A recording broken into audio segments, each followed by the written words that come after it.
ciao, aloha. We need one of those words that's interchangeable between hello and goodbye. Actually, I always associate aloha with Hawaiian, so I guess technically we do have our word. So aloha. How's your weekend going? Doing some hula hoop? I mean, that's pretty absurd that when you think of Hawaii, you're just immediately assuming people are wearing those like tiki skirt things doing hula hoops. I'm sure they dance like Chris Brown there too. I'm sure they do TikTok dances in Hawaii too. I'm sure every single party isn't people with these tikis around, doing hula hoop type things. Because that's what we do. We just think, oh, that's what every party. If you're going to a party on Friday night, it's always a tiki party. December 15th, tiki party in Hawaii. What the hell am I talking about? Definitely not week 7 of the NFL season here on a Sunday. I'm talking about miscellaneous nonsense. But I'm going to get to that week 7 in the NFL season right here because I got a couple of sniffs that I like, couple of picks, couple of sniffs. And I know last time you guys saw me here on the Odd Shopper channel, you saw some of my Friday night NHL picks killing it. On Thursday night, we were very close. Hairs away for the second straight day of hitting a rather large same-game parlay. Yeah, we just missed out on that same-game parlay. I mean, Chris Olave, he was the only leg that I think it was the only leg that we missed where, he got like 12 targets, wasn't able to go over on his adjusted. Did he go over his regular? All I know is we missed out on Chris Olave. We got the under on Travis Etienne rushing yards, the over on Alvin Kamara receptions, and then also the over on Derek Carr completions. He's one of those guys. You can put this right up there with Shanahan. I know Derek Carr and Phillip Rivers better than they know themselves. Better than coordinators. Actually, no, I guess coordinators have figured them out too. Derek Carr is captain check down. One of the life's enigmas that I still don't understand was how Jamal Williams only had 2 catches week 1. 10 catches or something for Alvin Kamara, captain checkdowns, completions left and right. We were just unfortunate not to get that Chris Olave over on receiving yards. And I really think that stems from that drop touchdown pass from Foster Moreau. Wide open, back of the end zone, game's going to be tied, going to overtime. You can get a couple of dinks. We would have hit our same game parlay. It's all right. I got a few more for you today. And they're not panicky. Oh my God, I almost hit the one Monday, almost hit the one Thursday. Let me just dish out a couple more. No, I found some that I kind of like here and there. They may not be as large as that one, but I have some good ones regardless. The same way I have a good promotion for you every time. This is the last time I'm bringing this promotion around for you. So this is the last chance that you can use it. Last chance saloon, as I like to say. Bet365, deposit $10, make a $5 bet on anything I give you today. They're going to give you $150 in bonus bets. You just got to be a new user over there, and you got to be located in a state that has Bet365. Which ones? Check the description of this video. The same place that will provide 3 separate links. One for US users, one for Canada users, I was going to say one for Jersey users, and one for international users. So that guy in the south of France, you want to take advantage of that? There is a link for you. So make sure you just click the right one. And you better be over 21 if you're around the US, 18 in different areas, definitely Kentucky.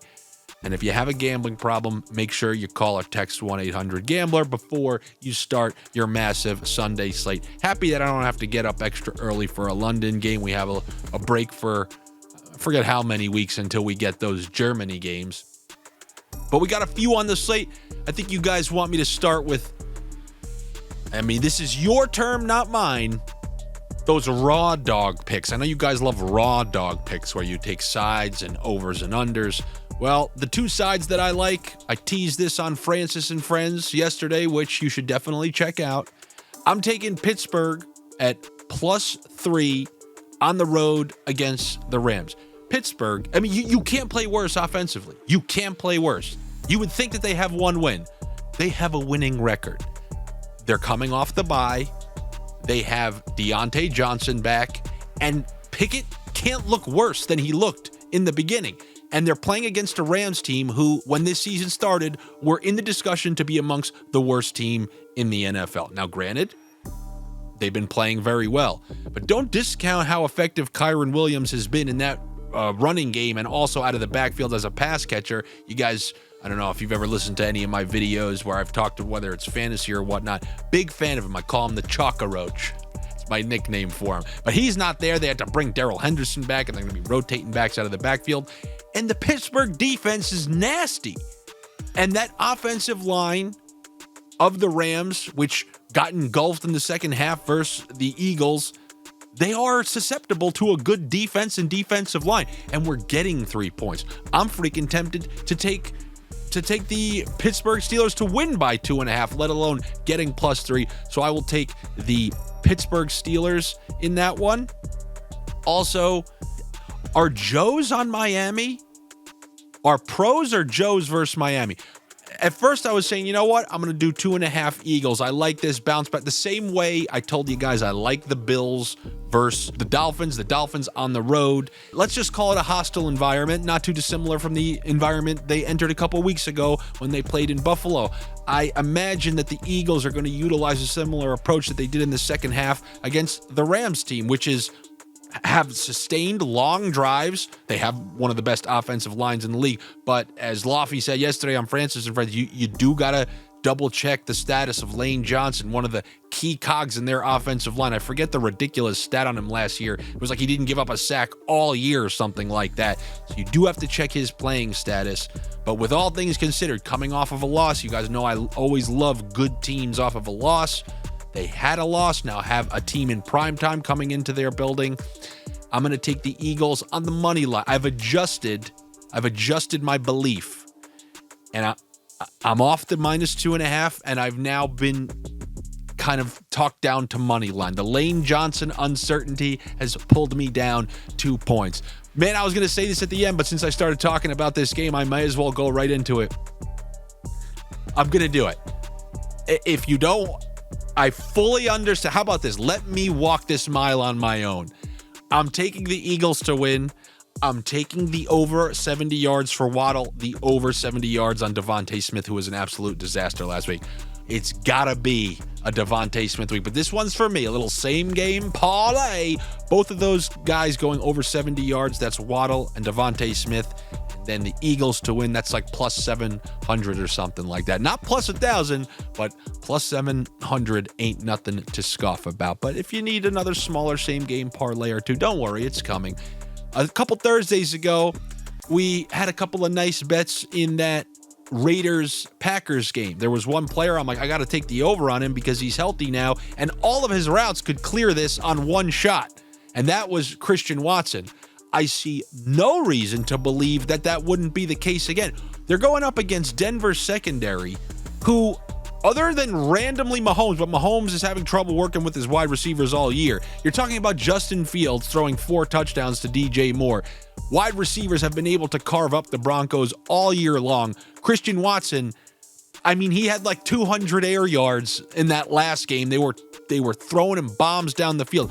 All it takes is one with him, so I will take his over on receiving yards and then a little bit more, whether you want to go 60 or 70 for plus money. He's just one of those guys. It's not like he's running a ton of these 10-yard routes. 2 catches, and I'll almost guarantee you're clearing that. Not 2, but, I'd say 3 catches. One of them is going to be a deep shot, and that's just kind of what they do over there. Coming off that bye, I think it's looking pretty good. Another guy that looked pretty good in his last outing, no one really would talk about it because the whole team looked like a disaster. Javonte Williams had some of that pre-injury burst. You're seeing that from Breece Hall and Javonte Williams. Just Breece Hall's getting the good PR because he's busted some long runs and they've come in wins. But last week, if you look how Javonte Williams ran against the Chiefs, who are a great defense so far this season, he looked pretty damn good.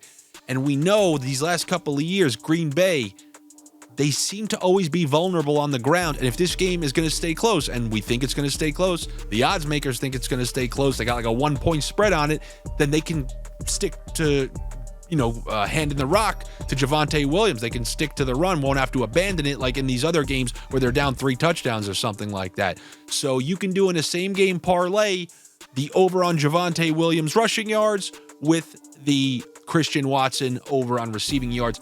depending on how much you want to adjust those numbers, but maybe you just want to do the over on both of them. So that's what I like in that particular game.